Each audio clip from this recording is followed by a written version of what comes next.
There we go. We on? Yep, we're going. All right. Welcome you again to the Circle Center for the Arts, Wyoming Valley Art League. We're honored to have Colleen's works displayed here along with Sean's poetry. It's a very, very powerful exhibit, and and it's fitting to be able to have this remembrance here, surrounded by all of her artwork and all of her friends from the different parts of her life. You know, Colleen had many different areas that she was involved with, where we all know her from. I know her from a different fellowship. I know her from being a member here. She was instrumental in getting our life drawing sessions going again after COVID. We're eternally grateful to that, and it continues. And it's a real strong program now, and that's because of her. Her work is powerful, and it says everything. There's a couple of pieces upstairs too, so I invite you all to go up and look at our members jury exhibit. She has two pieces that actually won awards. So with that, I just thank you for being here, and thank you for loving Colleen like we did. So, Sean, thanks. Thank you.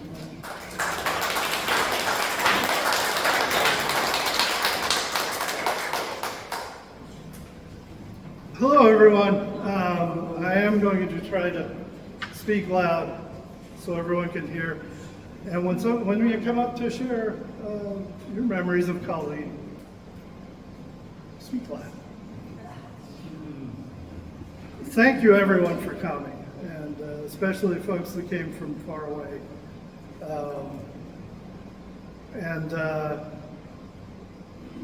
This is fantastic, and thank you to the Art League, the Circle Center, the Wyoming Valley Art League. It's a wonderful part of Colleen's life as we moved here. I'm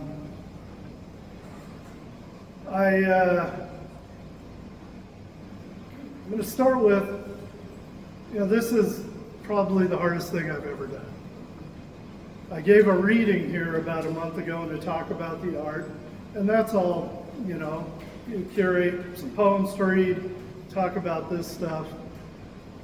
But I was telling someone earlier, this is like dipping a teaspoon into an ocean of love and memories and experience and trying to find something.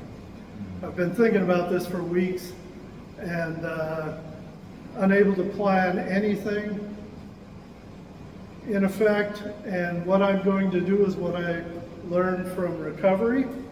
This is going to be extemporaneous and imperfect, and I know that going in. I'll share a bit about Colleen's childhood. Mary gave me some information. Colleen's mother, Mary, is here, and her sister, Kate, and her brother-in-law, John, and some of her childhood friends, folks from recovery communities, folks from the arts, folks from, all kinds of places. And I wanted to record this because there are folks, a lot of other places, who love Colleen and couldn't be here.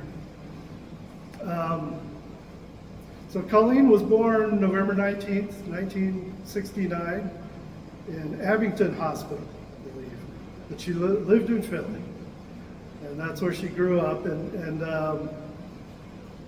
And she was a prodigious, inquisitive, curious kid from the start, from what Mary tells me.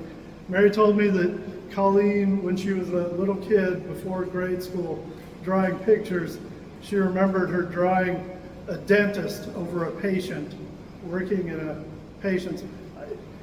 She was fascinated by all kinds of things in the world. And that, I love hearing that story because that carried through what she did artistically through her life.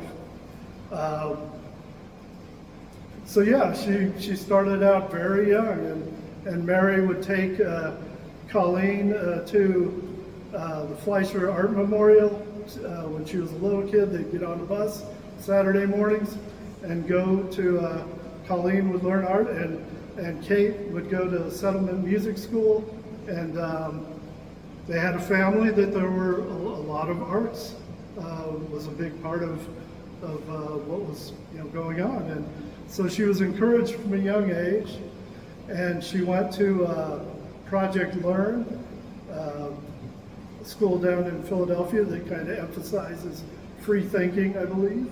It closed recently, unfortunately, but it enabled her to start pursuing art from a very young age, and that was a cornerstone of Colleen's life. She did a lot of other things, but art was a mainstay. From going to Project Learn, she went to Kappa, the Creative and Performing Arts High School in Philadelphia, and then later went to the University of Arts, and she studied at PAFA, the Art Students League in New York, and a few other places I can't recall at the moment, because there were a lot of adventures along the way. So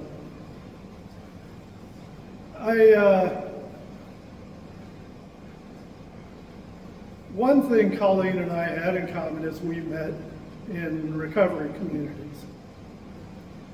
We had interesting lives, to say the least. And then we both found a place where we could start to reformulate our lives while retaining our creativity and artistic pursuits. And we were both fairly early in recovery when we met. I moved to Philadelphia around 2003 and met her shortly thereafter. And for the next 10 or 11 years, we periodically we would go out of town for service events of things. We would speak for each other, and one of the mainstays through all of that is whenever she had an art opening, I made sure to get there. She was a good friend, and particularly in recovery communities, supporting each other's artistic endeavors, I always find a very important thing, because a lot of creative people feel that you can't create without some chaos and distraction. Let's put it that way. And I love sharing with her a life where we could have some sanity and recovery as a basis for further creative work. You don't have to believe the old lie that you have to get in a weird headspace to create. So actually, I think we still get into a weird headspace. So yeah, we met, and we were friends for a lot of years. She would come to my readings, and it was strange. We knew each other for 10 or 11 years, and like I said, we would go to out of town recovery service things. We even, about 5 years before we started dating, we seriously discussed moving to Portland, Oregon together, because we both like Portland and thought that might be a good plan. A few things derailed that. I think she then moved to New York, or she lived in New York for a while. She had moved around quite a bit when she, in her younger years, she moved to New Mexico and Colorado, and then came back to Philly and lived in New York for a while. And she was kind of restless like I am, even though I don't think she was born into it the way I come from nomadic people. But so yeah, we didn't do that, and we just kept living our lives, kept being friends. And then in December of 2014, I had my knees replaced, And Colleen came to visit me in the hospital, and she brought friends, and then she brought recovery meetings to my little row house in Philadelphia. And then we started hanging out just about every day. And then it started getting awkward because I would walk her to her door, and we'd just kind of awkwardly part.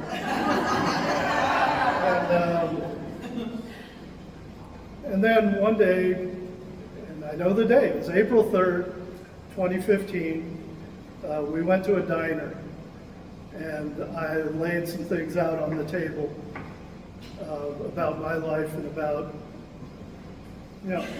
here, you need to know these things about me, and you need to know I want to be more than friends, and I want to. And she, at the time, was still kind of in the mode of let's just be vague, but then all of a sudden it changed, and we called that paradigm shift day afterwards. And we knew we would be together at some level for a long time, and then so it became just not that big a deal to us when we were looking at real estate. And after dating a couple of months, we bought a cabin near Jim Thorpe, and we spent as much time as we could there in the summers for the next few years. In fact, we self-unified there. And I'm bringing this up. Thankfully, in Pennsylvania, you don't need an officiant. You just need 2 witnesses, and you can say, we're married. And Colleen and I did that. And I bring this up because, I mentioned that this is one of the most difficult things I've ever had to do, or ever gotten to do. We self-unified partly because we couldn't bear the thought of planning something and getting a bunch of people together about us, We were us. We had our own kind of private world of things. We're both fairly shy about things. Colleen seemed like a very extroverted person to a lot of people, but she wasn't. And she would have these spurts of being, on and out there. Very often around Thanksgiving. She loved Thanksgiving. And then and her birthday was right around Thanksgiving. And then afterwards, she would generally shut down for a while. I feel very fortunate to have gotten to know all of the rich, complex details, aspects, and dimensions of who Colleen was. And so we self-unified with her parents as witnesses, but then we did our real unification up in our cabin. It was still a mess. There was a huge hole in the kitchen floor, in the ceiling, and over the next few years we would kind of fix the place up. But it felt natural from the beginning. And I think that's just because there are some people in this life that we have wavelengths that kind of coalesce. So, I can't talk about everything that I know of Colleen without talking some about the journey that we were on through our entire relationship. One of our first dates, a couple weeks before we knew we were dating,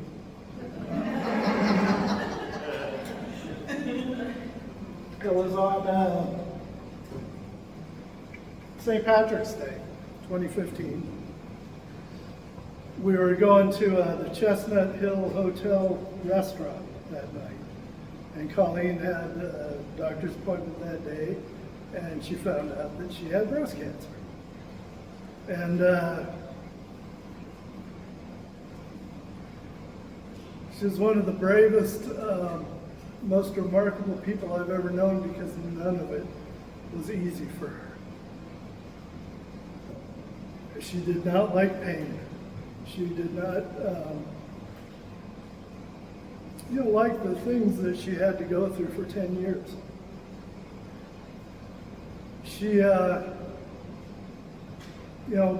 surgery, got treatment and things, and for a few years, things were okay, but then in 2018, she was diagnosed with metastatic breast cancer.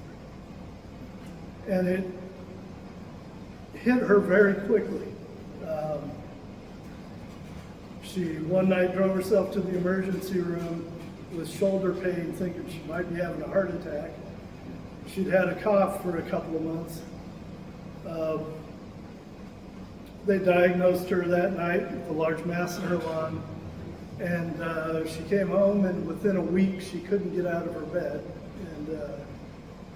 and it progressed very quickly. So we thought that this would be happening, much sooner. But we were absolutely blessed to have a whole lot of new treatment options that enabled her to have another 7 years of a rich, full life, and to create an enormous amount of work. There's probably 60 or 70 more paintings at home, mostly of a political nature. Colleen was a lifelong, rather radical, progressive, political person. She spent a lot of time in the Occupy movement spaces. She was, from a very young age, very outspoken about her beliefs, while at the same time being a reserved person who could internalize and work from an interior space to create art of resistance, which those last 7 years, thankfully, is what she mainly was able to do.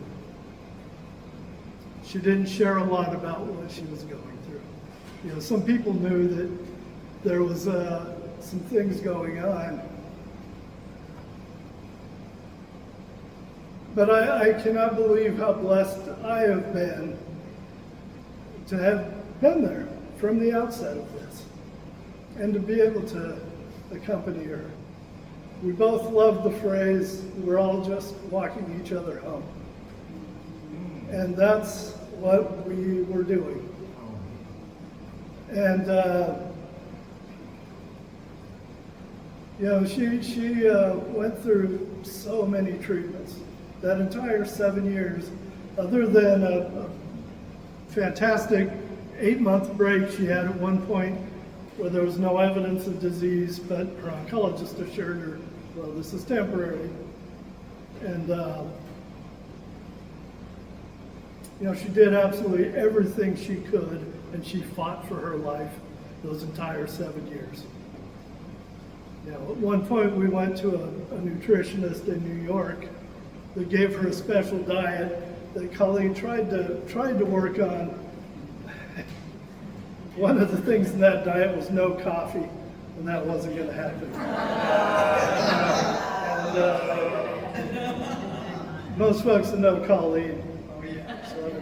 In fact, in those early days when we were dating, after the paradigm shift, I think, we were driving up to New Hope, and we started driving, and she turned to me and said, I need some coffee. And I thought, okay, we'll get some. She said, no, I need some coffee. And I suddenly realized the urgency of that statement. It would have got ugly if I hadn't pulled off. I went and found somewhere. She was a passionate, just fascinating woman.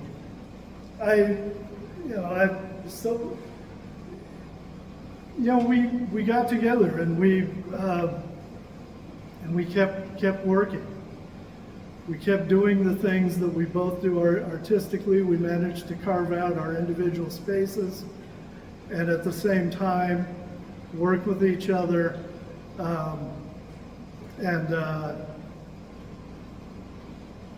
and just keep creating. You know, in the face of one of the most difficult things I ever witnessed anyone have to go through. And I'm just going to say a little bit about the exhibit, and then I'm going to, I don't think I'm going to share anything else at this time, but I'm happy to talk with folks and share remembrances of her. And but this exhibit, I'm so glad this was able to come together, because the Wyoming Valley Art League, Margie and the folks, Allison and Donna, and everyone that keeps this place, and Don, that keeps this place running. And last year they had asked us to do this show about us working together as two artists in different mediums, and how we, you know, manage that. And so at the time, you know, it would have been a little bit different. I would have shared some different poetry because, like I said, we carved out our individual spaces while being supportive. And that goes back to all those days when we used to support each other at each of our events.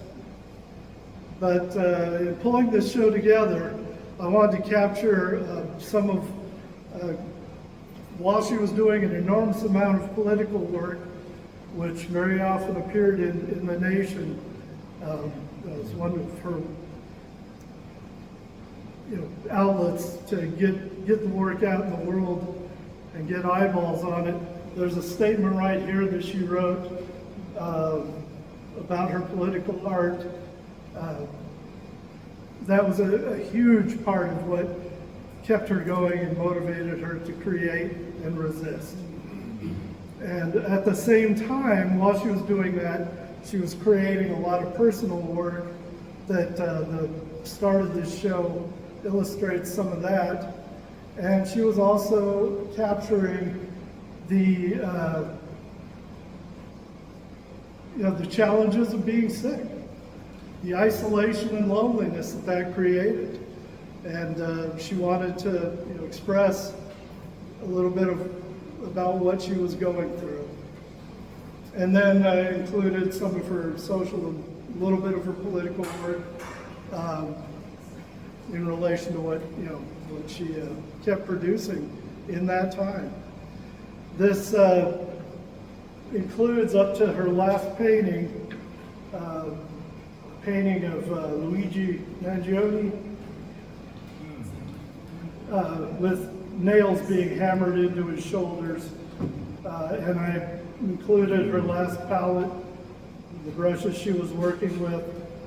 She finished that painting, took a picture of it, sent it to the nation, and that was the last time she made it in her studio.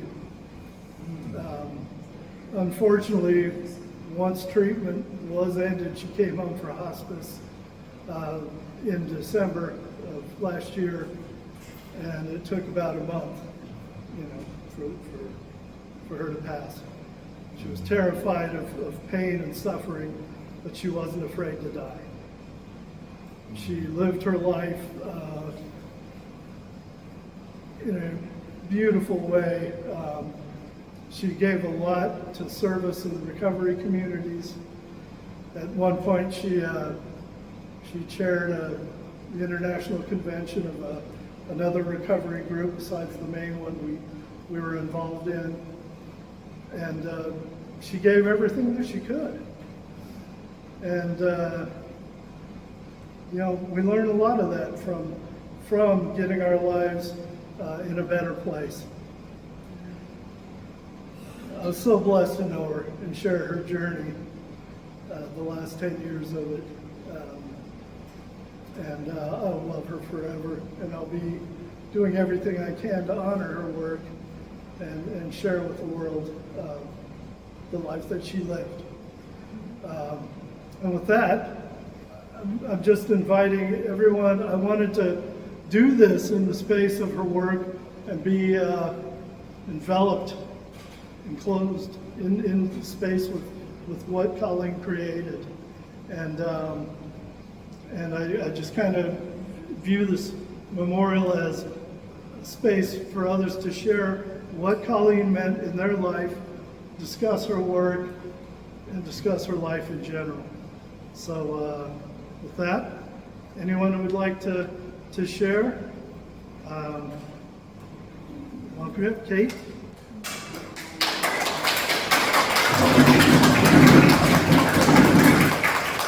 Move that up just a little closer. Wow. Thanks, Sean. Well, what can I say about my sister? I loved her. I grew up with her. In fact, I used to have, I used to be afraid that she would die of some illness. But back when we were kids, I used to be afraid that, I don't know, I would read these books. There was this book called A Summer to Die, and it was about a young kid who lost her big sister to hemophilia or something like that. But anyway, but just seeing some of these paintings of us when we were kids, it's just really, what I loved is she was just alive, and I don't know, I think I'm just gonna sing, I think this song is, it pretty much embodies it.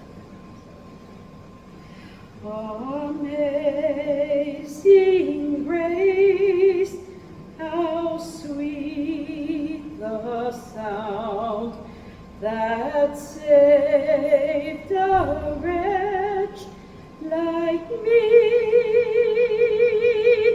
I once was lost, but now I'm found. Was blind, but now I see. Through many dangers, toils, and snares, I have already come.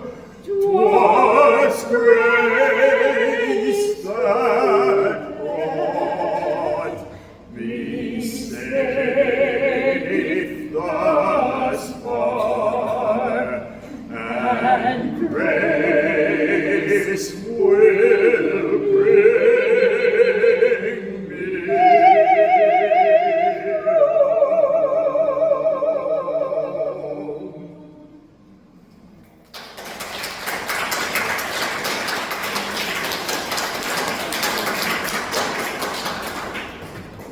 While I'm up here, I'd like to say a few words of tribute. For one thing, Colleen was a great sister-in-law. When Kate and I first got together, she really made me feel welcome in the family, as did the rest of the family, Rich, Mary, and they all did. It was, they never, sized me up, thought about my background or anything like that. It was just like, if I were good enough for Kate, I was good enough for them. And this didn't happen very often, but I did enjoy very much working for Colleen as a model. And what I really admired about her, I think something about her that really stood out to me was that she was so supportive of other artists, always very encouraging. She would frequently come to my musical events. Of course, to Kate's musical events and the many of them that we did together. She was not a competitive person. The only way that she was competitive was with herself, to be the best that she could be. And in that way, she succeeded. She really did. And the ultimate legacy that Kate and I had the benefit from is a painting that she did of both Kate and I, which unfortunately could not be here today because it's hanging in our living room, but it was a painting called John and Kate's Magical Backyard. And you can't see it very well, but I had it printed on my business cards as a model. It's my favorite of all her works of art, and I think my favorite work of art, period. And I was able to say this to her when she was still with us, and I'm very grateful for this, is that the way she painted me, and I know I speak for Kate on this too, the way she painted us, this is the way that I want to be remembered. And we are so blessed to have this tribute to her legacy in our living room that we can enjoy every day. And in this respect, Colleen will always be with us. Thank you.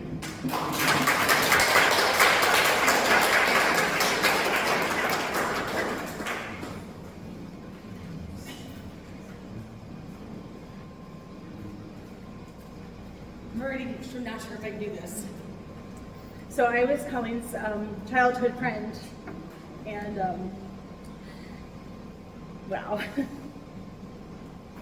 But I wrote something down just in case. I have to say, with the community, with recovery, I found out from another person who was unrelated to Colleen about this event too, which I thought was pretty amazing, because they're in Philly, so that was pretty awesome. So congratulations to you guys.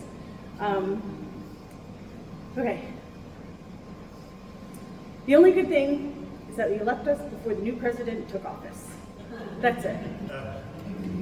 I keep having, it's so true, right? I keep having flashes of memories hit me. During our childhood, we were inseparable. My whole extended family knew her.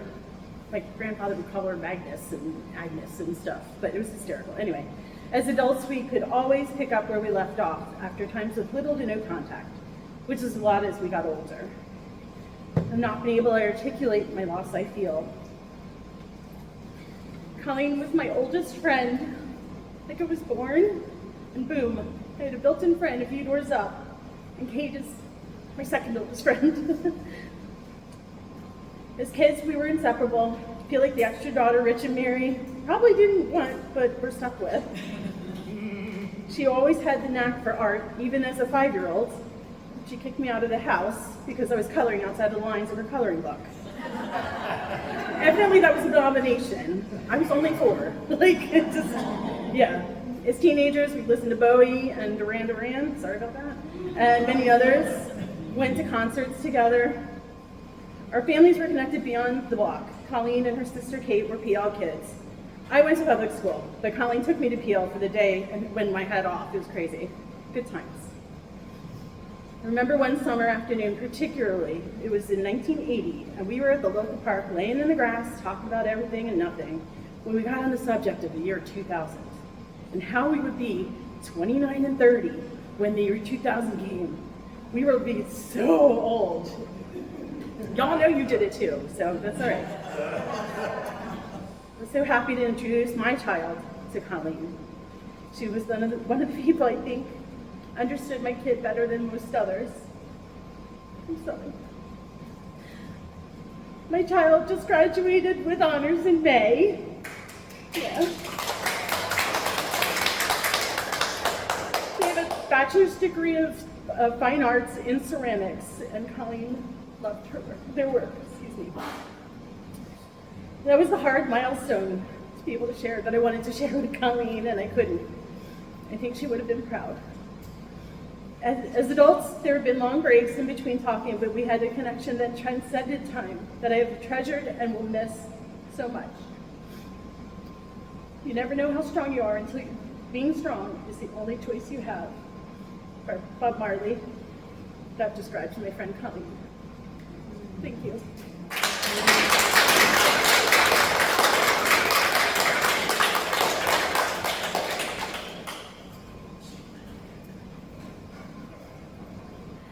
Hi, everybody. My name's Carrie.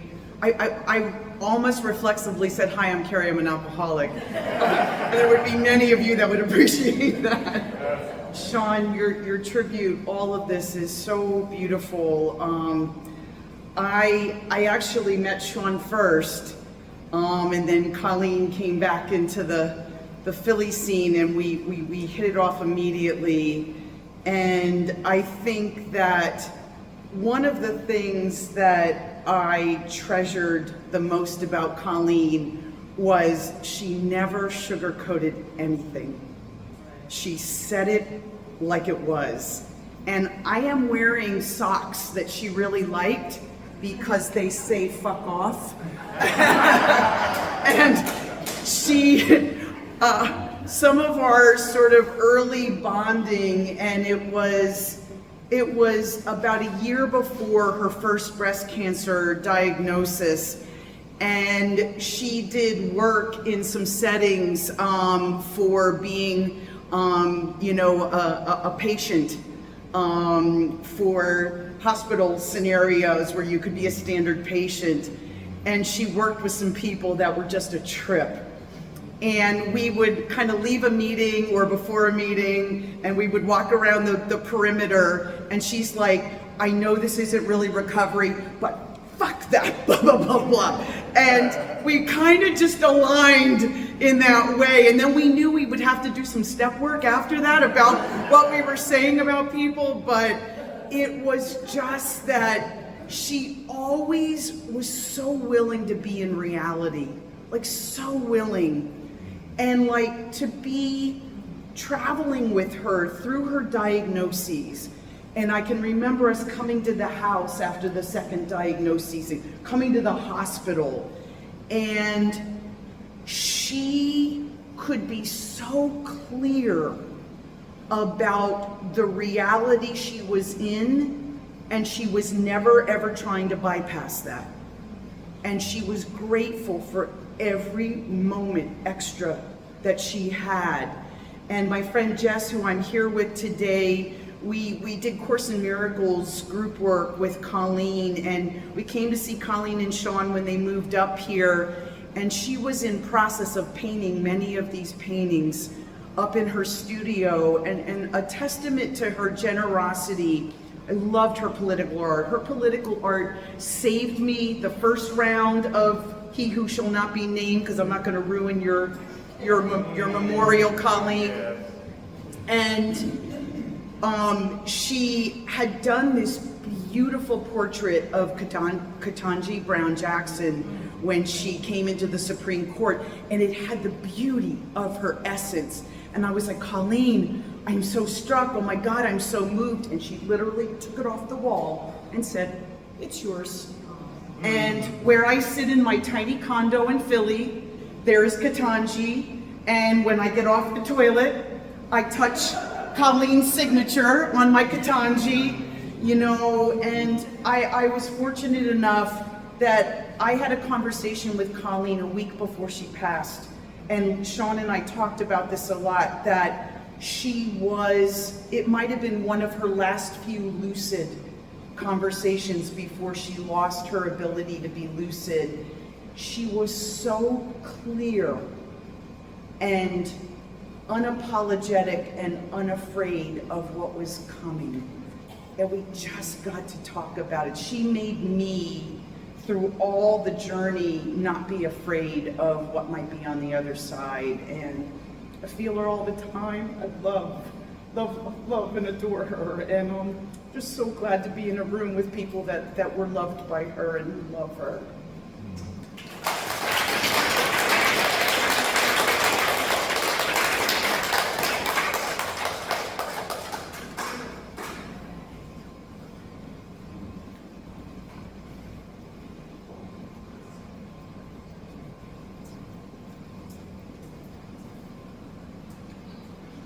Hi, everybody. My name is Patty, and yes, I'm an alcoholic. And it was in the rooms that I first heard Colleen share, and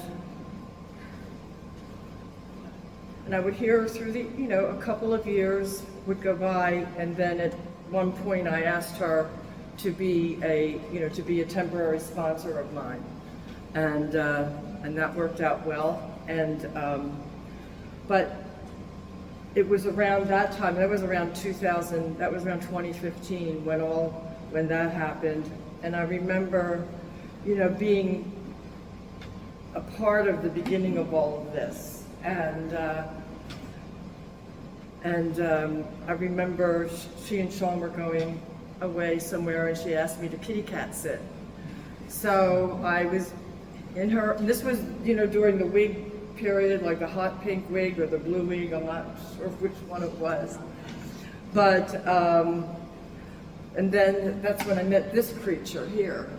And I remember saying, my God, this is such a powerful piece of art. And I had no idea that this petite little woman who was small, she was so wise, and I had no idea that this was what she did. And it spoke to me so strongly. This bird looks like you're either going to be its supper or you're going to be saved, kind of thing. It's so powerful. But then she had a rebound, and she got better, and then she got sick again, and she knew she was going to lose her hair. Her hair had all come back, and it was really crazy because, I'm a hairdresser. So I don't know, a lot of you know, you have all these conversations with your barber and your hairdresser and stuff. And so I went through phases with her where I would cut her hair before it was going to fall out and we got into the wig stage. And there was that second period of time where we kind of I said, I want to try this haircut out. And I know it's probably not what you want right now, but can I do this? Just do whatever you want, And that was just kind of like being a part of it on the way of this journey, and then also meeting her mother, and I would do her hair at the house too, and we would listen to opera, and then Kate and John I know from another era of our lives. We're vocal musicians here. So, but I'm going to try to tie this all together, and I'm not good at that, but I'm going to try. But I was sharing earlier that there was just something about Colleen, that there was this other presence about her. I mean, there was her physical being, but she always just had this alive spirit about her, an aura of wisdom. And I was saying to Tom, my boyfriend, that if wisdom had a tone, if wisdom was a do re mi, it would sound like her voice. It was just so comforting. She always said things that mattered. They were clear. They were smart. Her words were caring and loving. And I would say to her at times, Colleen, you have such a beautiful, beautiful speaking voice, and you're just like that kind of voice if you turn the radio on at 3 o'clock in the morning, or something. It's just like, her voice would just calm you down. There was just something about her, and that still lives with me. I hear her all the time, and we had a lot of good laughs at that Chinese restaurant up on Germantown Avenue, somewhere where Chestnut Hill and Mount Airy begin. We spent a few times there, and I'm so glad, Sean, to have this time to spend with you and everyone else who has loved her through the years and will continue to do so. Thank you.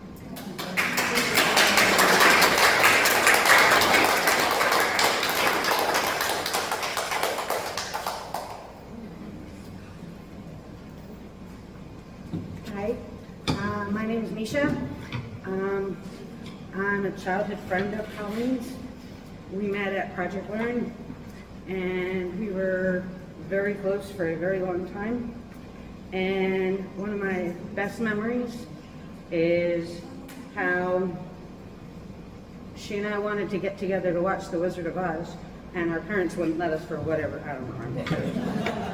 But it was on that night, and you know, back in the 70s, if it was on and you missed it, you had to wait a whole year before you could see it again. So it was pretty important that we watched it. So we sat there on the phone watching the entire thing. Her at her house, me at my house. Going, did you see? Oh wow! Oh, and I just remember that is a wonderful memory, and that's what I wanted to share. That's it.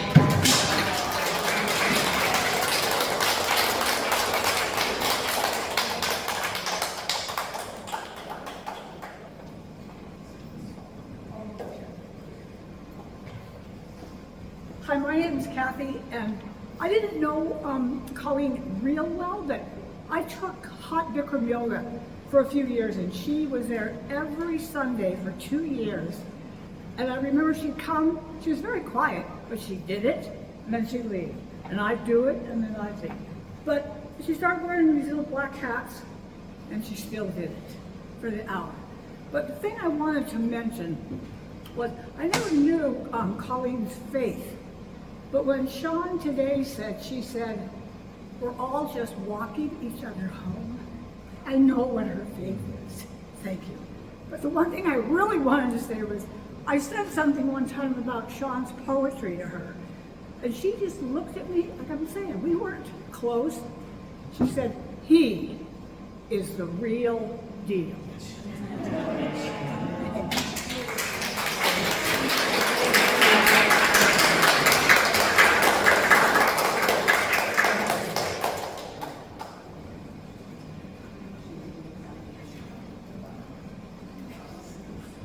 Hi.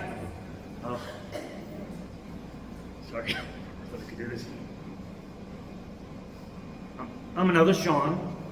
I'm Sean Nolan, and Colleen was my first cousin. And I watched you guys grow up. I was 6 when Colleen was born, and Kate and Colleen and Rich and Mary come to our house all the time when we lived in West Oak Lane. And then when we moved to Lansdale and Hatfield, we just had so many great times together as family and as cousins. And I wanted to extend to all you guys all of the love of the extended Nolan and Marcy's and Dear Boys, everybody. There's an email chain that we have with the cousins that Kate is on and Colleen was on, and everybody sends their love. They live all over the country, so Meg and I came in their stead. One of my best memories about Colleen was just a little less than 10 years ago. We live in Chestnut Hill, and she was living nearby at the time. And I went to vote against Donald Trump for the first time. And Colleen was at my polling place because we lived in the same neighborhood. And we just ran into each other. I didn't know that she was living that close. I knew she was nearby, but didn't realize she was actually in the same district and ward. And so we went in and we celebrated voting against this horrific human being. And we had so much fun voting against him. And I just always remember that. It just touched my heart. We're from a family of very political people. And if you have a chance to look at Colleen's political art, it's just amazing. She just embodies the spirit of the Nolan family and the Nolan history in her artwork, and it's beautiful. She was a wonderful person from her head to her toe, and I will miss her.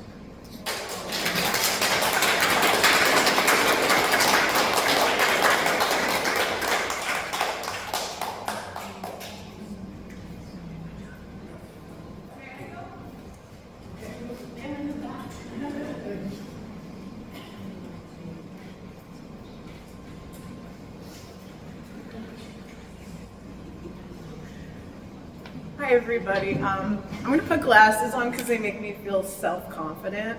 Okay, I'm a singer too, so this is what I do.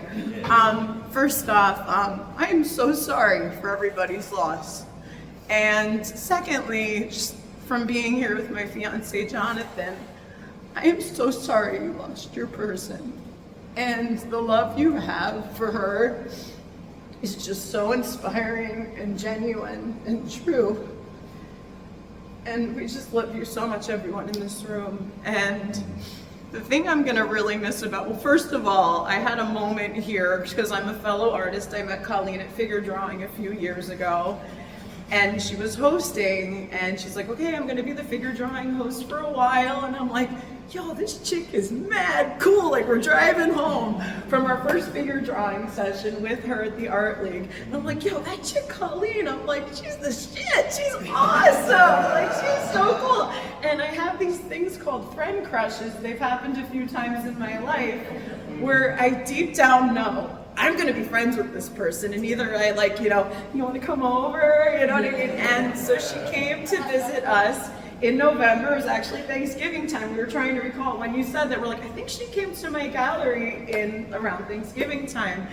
And I just, you think somebody's just gonna pop by, check your art out, like whatever, okay, because like some people get art and some people don't get art, and it's our job to make people get art as artists, of course. And she just looked at every single piece and just vibed with it, like she felt the art.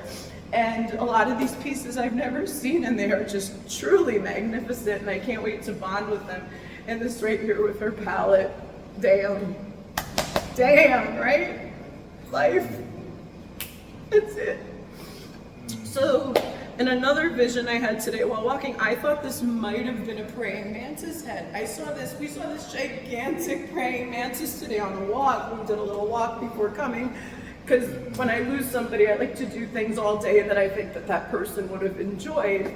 And we saw this giant praying mantis eating this lanternfly. It was like the weirdest thing I've ever seen. Don't worry, I did a big photo shoot. We all can be friends. And by the way, Colleen's friends, you're all so awesome, like everything that you have to say. And the number one thing I'm gonna miss about her is many, many things. Well, her laugh, of course, it was just, oh my God, she was just bringing you out. Her laugh, right? Just the laugh, like you couldn't be in a bad mood.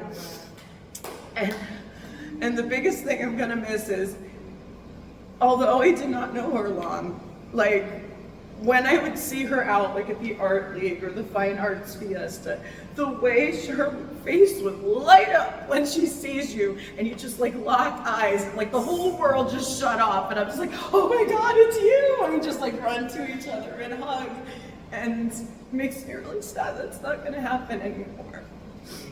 But I just think things like this teach us how short life is, and how much you honor her, and we have to love each other. Get rid of the hate. I will do it for Colleen. We're gonna miss you, baby girl.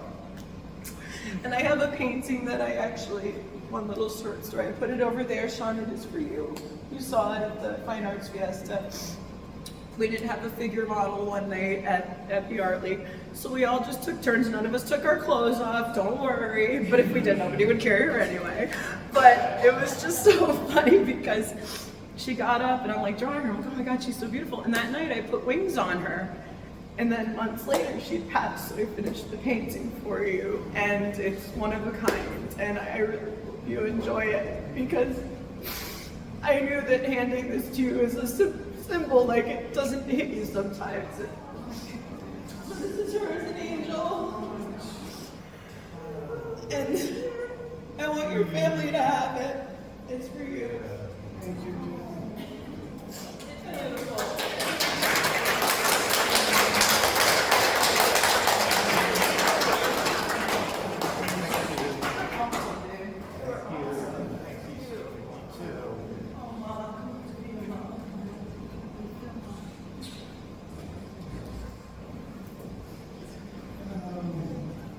Anyone else? Or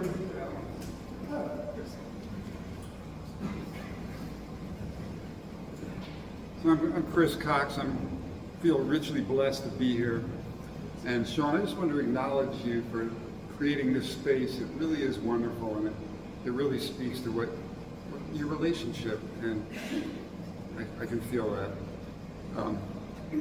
My first experience with Colleen was hearing her share at these meetings, and it was referenced that directness and clarity about the way she spoke, and I felt that right away. It was important to me, and I loved her for that. And I could see her commitment to her own recovery, and over time we got to share a little bit more. And she was kind of reserved, and I was that way too, and that was all good. But eventually we got to know each other better, and we, as was also referenced, we were in a study group for A Course in Miracles. And anyone who has had any familiarity with that work knows that there's a lot of area for interpretation there.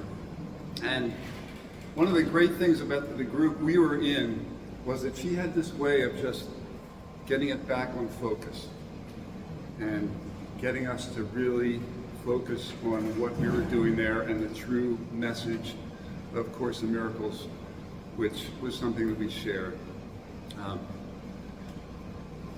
I also got to go to a meeting at your house, and that was, I guess, also has been referenced, just the way she was able to do her illness, essentially, and be exactly who she was. It's inspiring. And we need more of that, you know, and it gave me hope. And sometimes you can see a lack of hope in the world, and when I look around here, I see the opposite. I see somebody who stepped into their life and produced and was exactly who they are, and that's all we can ask. Thanks.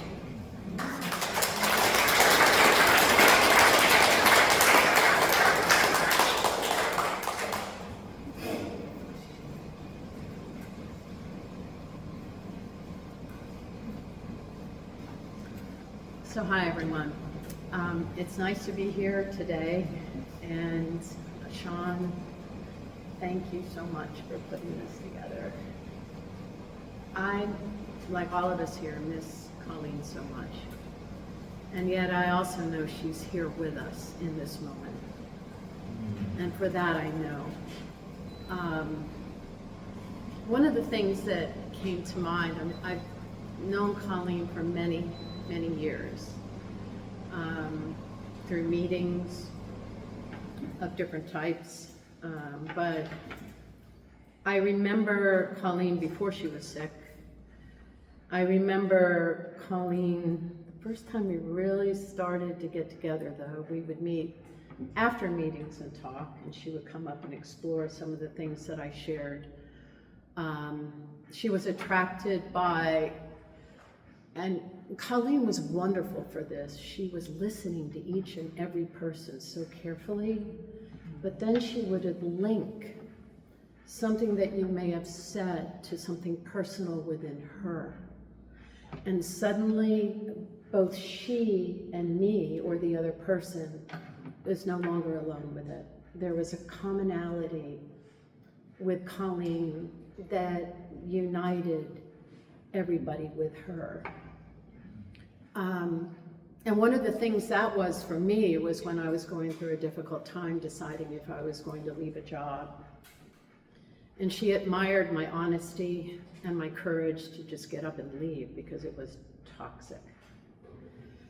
And she shared some of what she went through. After that, let's skip a couple years later, seeing her doing some things together, and I get a phone call. Pam, what are you up to today? And I said, well, I'm at home talking with you, and you want to go over to Abington Hospital? I said, sure, what's it at Abington? No, it wasn't Abington Hospital, it was wherever your knee was. You had just had surgery, yeah, or you were coming out of it. It was up on Huntington Pike. And so we went up, and she wanted to see you. And I said, oh, okay. And she was like, her energy was kind of excited, very happy. And I said, what's going on here? I'm not going to ask her. She's a friend, but okay, let's go see Sean. So we went upstairs and we sat down, and there's Sean with his knee or knees. My memory isn't all that great, but you know, there's Colleen, and all I could feel like they were two puppies. They were like little puppies dancing around each other, and their tails are going like this. And it's like they kind of knew each other but didn't, and there was all this like happy energy, but nothing was said. And you know, I don't know how you captured it so well, but you did, Sean, about how Colleen kind of danced around it, but she was so interested, and I knew you were too. And I was really happy. And I loved how you were with her when she was first diagnosed. You know, and you were there at the house. I brought her cookies on a plate, and there you were. I said, you sure there's not something going on here? No, there's nothing going on. But there was everything going on. It was like a love bubble. And I guess I just wanted to share that because, you know, that was Colleen. A lot of times there were no words, but she was great with communicating, with listening. And if she didn't want to put something into words, she wouldn't. And if she wanted to put something into words, it was very succinct and direct and healing. And I never saw that quality be different for any person. She connected with each and every person that she saw and made us all understand that we are important. And that was a quality that I really, really admired. After she was in her first group, A Course in Miracles, she and I would go on long walks and talk about health and relationships, toxicity or not, what was healing. And I said, I don't know about you, but we want to put something together. And she said, let's do it. And so we asked people and we met, and it got us through a very difficult time, you know, that pandemic and her healing. She got through her first bout with cancer, and I knew she was going to. I didn't want to say anything, but I knew she was going to heal. But we were together for a long time, and things sometimes got zesty. And what I loved about Colleen afterwards is that somebody else said it. She would call, she said, so, you know, let's talk about this, and we would. And she said, but can we really talk? I mean, can I really talk? I said, go there, girl, just go there. And there was nothing pretty and perfect if it didn't need to be. It was real life with Colleen. So, you know, today I felt complete because after Colleen passed, there was a song that I heard that Kate had posted, and I talked to you about that. It had no words. It was from Harry Potter. It was from the Deathly Hallows. Yes. First one. I will need to write that down because I forget It things. was Farewell to Dobby. Farewell to Dobby. Yeah. And I felt that with Farewell to Colleen when I knew she had passed. She came and visited our Course in Miracles group that we had moved on to when our group, you know, stopped. And I knew when I saw her, it was going to be soon. And after she had passed, I thought of the song that you played, Kate, and I walked out of the front door and I stopped. I could feel Colleen. I felt her, and I told you this, Sean. I told my husband, I stood there, I said, Colleen, is that you? She goes, yeah. I went, oh shit, this is so weird, but I don't care, I'm gonna tell people this. I said, is it really you? And it had been raining, and it stopped. It was, I've had this happen only one other time. I stopped, and I said, okay, what's it like? And she said a word. What's it like there? And she said a word that my husband put it into words well. It was a word that I hadn't heard, and it's kind of been erased. But it was of another language, but it kind of translated to bliss. And then she said, "It's incredible, man." And she was in the most beautiful place that I know I had never witnessed. I'm like, geez. I didn't know what to say. I didn't want to scare her away, and I told her that, so I said nothing, and I walked down the road. We talked about a few other things, but when I got back, I knew that she was with us, and I knew that she left her physical body, but she's now transitioned in the spirit world. And that's what I know to be true, and I'm glad I know that. And I guess what I want to say is that for coming up here today, had not somebody else shared that with me, and then Sean, you called, I felt complete. But what I didn't feel complete about was that I was avoiding the pain of coming. And I don't want to avoid pain. I came and I wanted to meet the people, and I did full force today, that she touched. And she touched all of us. What a gift. So, thank everybody for being here. And thank you for hearing my all over the place-ness. But I like that we're all here going there today with Colleen. So that's it. Thanks.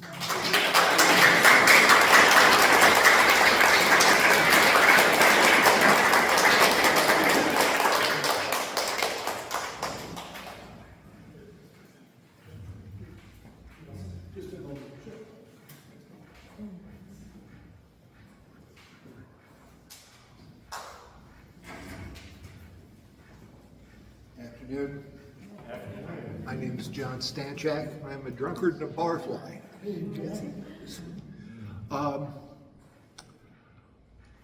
Everybody has shared a picture of Colleen that is so complete. There's nothing really I could add to that.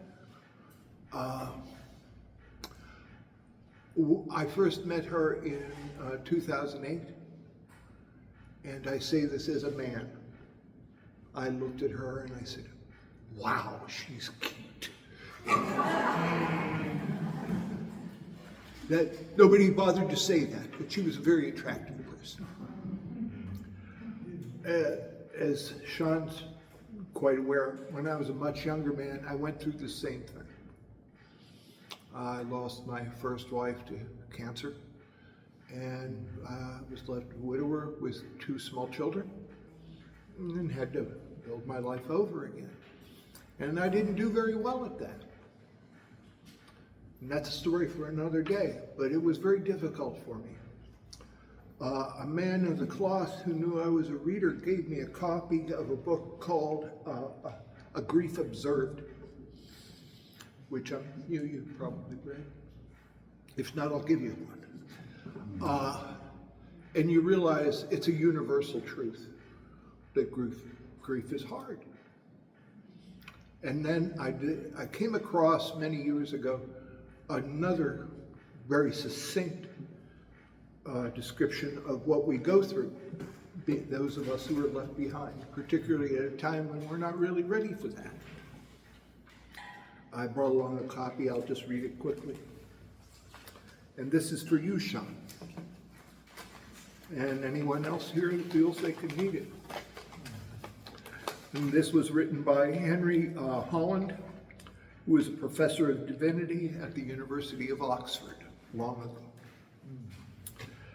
Death is nothing at all. It does not count. I have only slipped away into the next room. Nothing has happened. Everything remains exactly as it was. I am I, you are you, and the old life that we lived so fondly together is untouched, unchanged. Whatever we were to each other, that we still are. Call me by the old familiar name. Speak of me in the easy way. which you always used to. Put no difference into your tone. Wear no forced air of solemnity or sorrow. Laugh as we always laughed at the little jokes that we enjoyed together. Play, smile, think of me, pray for me. Let my name be ever the household word that it always was. Let it be spoken without an effort, without the ghost of a shadow upon it. Life means all that it ever meant. It is the same as it ever was. This is absolute and unbroken continuity. What is this death but a negligible accident? Why should I be out of mind because I am out of sight? I am, by waiting for you for an interval, somewhere very near, just around the corner. All is well. And we'll all meet together someday.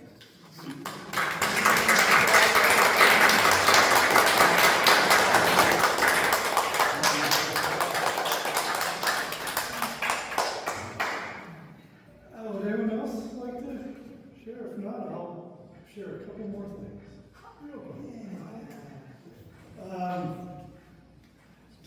Yeah, I realized that I wasn't going to be able to share nearly anything that it's kind of like speaking at an AA meeting. You get done and it's like, oh man, I meant to say that.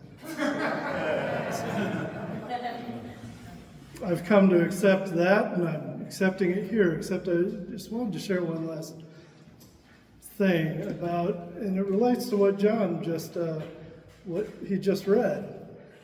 While Colleen was in hospice, she watched YouTube videos about all kinds of things, because like I mentioned, she was very curious, and she would latch on to certain fascinations. But amongst, when she wasn't watching videos about that submersible that imploded, or variety, she got hooked on that for a while.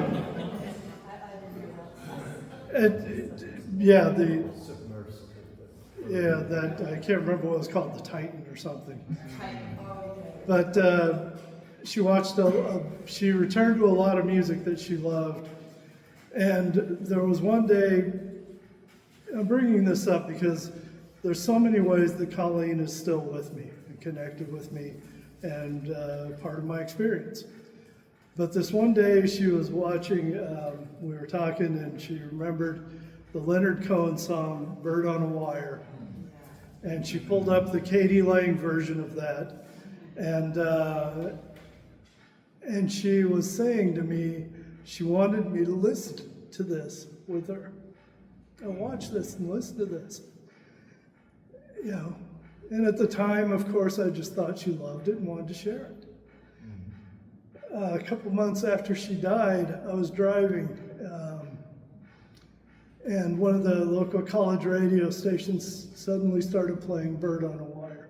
It's not a song you hear on the radio really often. And the lyrics that are in it, I knew at that time. I just burst into tears and I pulled over, and this is beyond my simple understanding of whatever. I felt her directly communicating with me across time. She shared that with me, so it would be with me. So when the time came, it's there. And I'm experiencing that more and more in more diverse, strange ways. And I know this sounds a little crazy, but that's okay. I'm a rational person, but I also ascribe plenty of meaning to lots of things. For instance, every time I see an animal, I tell it to be careful, and I say, Colleen loves you, and Colleen is you. I like to believe that she commandeers animals and comes to visit me. Sometimes it's weird circumstances. But there's a whole lot of things around that, you know, I can ascribe meaning to, and I can understand on multiple levels of rationality and magic. And Colleen helped me in that journey to be able to live and think that way.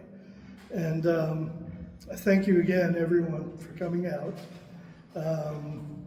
And it's wonderful, and take a look at her art. We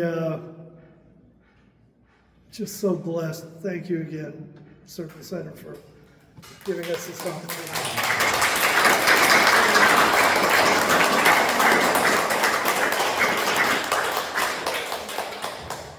Thanks, everyone.